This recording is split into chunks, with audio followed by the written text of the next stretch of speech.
आज सुनेत्राबाई तिकडे बसलेले आहेत, उपमुख्यमंत्री म्हणून बसलेले आहेत. मला असं वाटतं त्यांनी पण या गोष्टीचा विचार केला पाहिजे, कारण त्यांचेच ते पती होते. 3 ठिकाणी एफआयआर करण्याचा प्रयत्न केल्यानंतर 3ही ठिकाणी सरकारकडनं एफआयआर घेतली गेली नाही. अपघात हा धोक्याने झाला का धोक्याने झाला हे अजूनपर्यंत महाराष्ट्राला समजत नाही. मनसे अध्यक्ष राज ठाकरेंनी अजित पवारांच्या विमान अपघातावर प्रश्नचिन्ह उपस्थित करत पत्रकार परिषदेत अनेक मुद्दे मांडले. रोहित पवारांनी घेतलेल्या भेटीनंतर राज ठाकरेंनी त्यांच्या खास शैलीत जोरदार हल्ला चढवला. तसंच सर्वसामान्य जनतेच्या मनात निर्माण झालेल्या शंकेला राज ठाकरेंनी अधोरेखित केलं. अजित पवार गेल्यानंतर अनेक संशयाची भूतं ही अजूनही फिरत आहेत त्या सगळ्या गोष्टींच्या अपघाताच्या मागे. मध्यंतरी मी कोणाशी तरी बोललो होतो की अपघात हा धोक्याने झाला का धोक्याने झाला हे अजूनपर्यंत महाराष्ट्राला समजत नाही आहे. आणि अशा सगळ्या परिस्थितीमध्ये त्यांनी मला येऊन सगळ्या त्या टेक्निकल गोष्टी सांगितल्या ज्या त्यांनी पत्रकार परिषदेमध्ये पण सांगितल्या होत्या. राज ठाकरेंनी एफआयआरच्या मुद्द्यावरून राज्य सरकारला खडे बोल सुनावले. रोहित पवार एफआयआरसाठी आग्रही असताना राज ठाकरेंनीही याच मुद्द्यावरून सरकारची कोंडी केली. एफआयआर नोंदवताना अडथळे आणले जात आहेत त्याकडे त्यांनी लक्ष वेधलं. तसंच उपमुख्यमंत्री सुनेत्रा पवारांनी यात लक्ष घालण्याचं मत राज ठाकरेंनी व्यक्त केलं. तो निव्वळ अपघात असेल, जर तो घातपात नसेल, पण जर समजा त्यांच्या घरच्यांनाच कोणाला तरी जर समजा त्याबद्दल जर समजा काही संशय असेल किंवा चौकशी नीट व्हावी यासाठीचा तो समजा एफआयआर त्यांनी जर त्यांना करायचा असेल तर त्याला अडथळे सरकारकडनं का आणले जात आहेत. आज सुनेत्राबाई तिकडे बसलेले आहेत, उपमुख्यमंत्री म्हणून बसलेले आहेत. मला असं वाटतं त्यांनी पण या गोष्टीचा विचार केला पाहिजे, कारण त्यांचेच ते पती होते आणि त्यांच्याच पतीच्या अपघाताबद्दलचा हा एफआयआर आहे.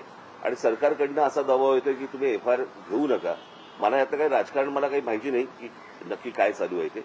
मला त्या सगळ्या त्यांच्या बोलण्यातनं मला फक्त एकच गोष्ट जाणवली आणि ती म्हणजे त्यांनी 3 ठिकाणी एफआयआर करण्याचा प्रयत्न केला. आणि 3 ठिकाणी एफआयआर करण्याचा प्रयत्न केल्यानंतर 3ही ठिकाणी सरकारकडनं एफआयआर घेतली गेली नाहीत. म्हणजे त्या पोलीस स्टेशनला सांगितलं गेलं की ते एफआयआर घ्यायची नाही. मला इथेच जास्ती मला संशयाची सुई ज्याला आपण म्हणतो की बाबा इथे सरकारला असं का वाटतंय किंवा पोलीस स्टेशनला का घेऊ देत नाही. आमदार रोहित पवार यांनी राज ठाकरेंच्या भेटीनंतर चर्चेचा तपशील दिला. राज ठाकरेंनी 2 उदाहरणं देत एफआयआर नोंदवणं कायदेशीरदृष्ट्या आवश्यक आहे असं सांगितल्याचं रोहित पवार म्हणाले. हे 5च्या 5 व्यक्ती दुर्दैवाने आज आपल्यामध्ये तिथं नाही. त्यामुळे कुणी जर सांगत असेल की ही व्यक्ती जिवंत आहे ती व्यक्ती जिवंत, असं कुठंच काय नाही. ऍक्सिडेंट झाला का घातपात झाला याच्याबद्दलची माहिती आपल्याला त्या ठिकाणी घ्यायची आणि त्यासाठी आपण सर्वजण प्रयत्न करतोय. एक तर एफआयआर या महाराष्ट्रामध्ये घेतलाच जात नाही हे खरं तर दुर्दैवी गोष्ट आहे. एफआयआर हा देणं आणि देणं हा आमचा अधिकार आहे आणि त्यांनी तो घेणं ही त्यांची ड्युटी आहे. आणि महाराष्ट्रामध्ये अशी एक गोष्ट होत असेल तर हे फार चुकीची आहे. रोहित पवारांनी मनसे अध्यक्ष राज ठाकरेंच्या भेटीनंतर मुख्यमंत्री देवेंद्र फडणवीस यांची भेट घेतली. या भेटीत त्यांनी अपघाताबाबतच्या शंका मांडल्या. तसंच काही पुरावे सादर केले. एफआयआर नोंदवण्याची रोहित पवारांनी यावेळी पुन्हा मागणी केली. देवगिरी बंगल्यावर स्मारक उभारण्याची तसंच पुणे रिंग रोड आणि बारामती विमानतळाला अजित पवारांचं नाव देण्याची मागणी केली. अजितदादांच्या अपघाताबाबतचा रिपोर्ट थातूरमातूर नको अशी स्पष्ट भूमिका रोहित पवारांनी मांडली. आता त्यांनी तिथं सांगितलं होतं की 1 महिना होण्यापूर्वी दुर्घटनेला आमचा रिपोर्ट तिथं आला पाहिजे. उद्या 1 महिना पूर्ण होतोय. आता 1 महिना तुमच्या हातामध्ये होता. आता प्रिलिमिनरी रिपोर्ट तुमचा कधी येतोय हे आम्ही बघतोय. आज उद्या येतोय याच्याची वाट आम्ही बघणार आहोत. मी सोमवारी 11 वाजता मुंबई या शहरामध्ये तिथे एक प्रेस कॉन्फरन्स घेणार आहे. त्या माध्यमातून खरा रिपोर्ट काय असतो, काय पद्धतीने या घटनेमध्ये काय काय गोष्टी घडलेल्या आहेत हे मी तिथे सिद्ध करेन.